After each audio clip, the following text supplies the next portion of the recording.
সুন্দর একটি প্রশ্ন করেছেন, সেটা হচ্ছে রিজিক বলতে কি বোঝায়। রিজিকের বিষয়ে আমরা যেটা সংজ্ঞা পাই, রিজকু হুয়া মা ইউনতাফা বিহিল কাইন, যে এই কাইন মানুষ এবং যা কিছু আছে পৃথিবী, এরা যার দ্বারা উপকার লাভ করা যায়, যার মাধ্যমে ফায়দা পাওয়া যায়, যার মাধ্যমে সেবা পেতে পারে এবং মানুষ যা উপকার ভোগ করে থাকে, সেটা হচ্ছে একটা অর্থে রিজিক। এর মধ্যে অন্তর্ভুক্ত হচ্ছে তার জীবনের সব কিছুই হচ্ছে রিজিকের মধ্যে থাকে, যেটা আল্লাহ তাআলার একটা নিয়ামত আমরা যেটা বলতে পারি। আল্লাহ তাআলা বলছেন, ওয়া ইন তাউদ্দু নি'মাতাল্লাহি লা তুহসুহা, যদি আমার নিয়ামত তোমরা গণনা করতে থাকো, সেটা তোমরা গণনা করে শেষ করতে পারবে না। তো সুতরাং রিজিকটা অনেক বড় পরিসরে বিষয়টা, যে রিজিকটার মধ্যে অন্তর্ভুক্ত মানুষের শারীরিক সুস্থতা, মানসিক সুস্থতা। স্যার এখানে আরেকটা প্রশ্ন করে রাখতে চাই, যে অনেকে মনে করে রিজিকটা শুধু কেবলমাত্র এই যে খানা দানা এই সমস্ত বিষয়গুলো, খাবার, রিজিকটা শুধু খাবারের সাথে সংশ্লিষ্ট, এবং এটাই অনেকে সাধারণ মানুষ মনে করেন।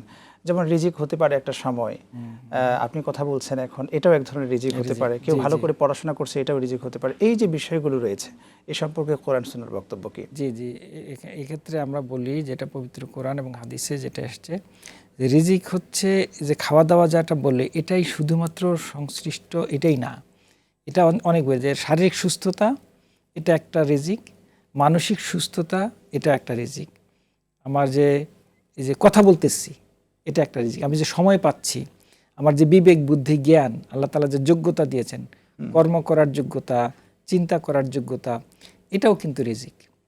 এবং আমি পৃথিবীতে যা কিছু পাচ্ছি, যে আমি পোশাক পরিধান করছি, এটার যে একটা ক্ষমতা পেয়েছি খরচ করা এবং অর্থ উপার্জন করছি, সেটা তো রিজিক আছেই। সেটাকে আমরা শুধুমাত্র ধরছি, কিন্তু মানুষ অর্থ উপার্জন করে কিসের জন্য আসলে? কিন্তু এটা কিন্তু বিভিন্ন সেবায় বিনিয়োগ করে সে।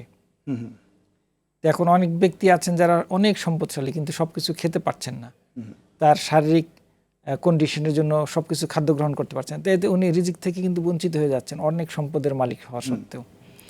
হ্যাঁ, আবার অনেকে রিজিকগুলো যে আছে, হ্যাঁ, ওই লোকের যে আবার অন্যান্য রিজিকগুলো থাকে, হ্যাঁ, সেলের অন্য রিজিক আছে। যে আমি যদি কোথাও, আল্লাহ তাআলা আরেকটা আয়াতে বলছেন, কুল সিরু ফিল আরদি ফানজুরু কাইফা কানা আকিবাতুল মুকাজ্জিবিন। সিরু ফিল আরদি, তুমি পৃথিবীতে ভ্রমণ করো। তো অনেক মানুষ তো বাইরে যাচ্ছে ঘুরতে, তাহলে এটাও তার যে সময় পাওয়া এবং অর্থ পাওয়া এবং সুযোগ পাওয়া, এটাও একটা রিজিক। মানুষের জীবনের প্রত্যেকটা সুযোগই কিন্তু একটা রিজিক। সন্তান সন্ততি একটা রিজিক, নেক স্ত্রী এক রিজিক, উত্তম বন্ধু একটা রিজিক, সবকিছু, ইমান একটা রিজিক। এই রিজিকের মধ্যে একটা হচ্ছে সবচেয়ে বড়, হ্যাঁ, মানে একটা হচ্ছে সরাসরি যেটা আমরা মানে মাদ দিয়া যেটা বলা হয়, বিষয়বস্তু যেটা আছে, আর যেটা বিষয়বস্তুর সাথে সঙ্গতি না, মানবী বলা হয় আরবিতে, এটাও রিজিক। যেমন ইমান, আমি যে ইমান গ্রহণ করার সুযোগ পেয়েছি, আল্লাহ তাআলা আমাকে ইমানদার বানিয়েছেন, একজন মুসলিম হয়েছি, এটাও কিন্তু একটা বড় রিজিক।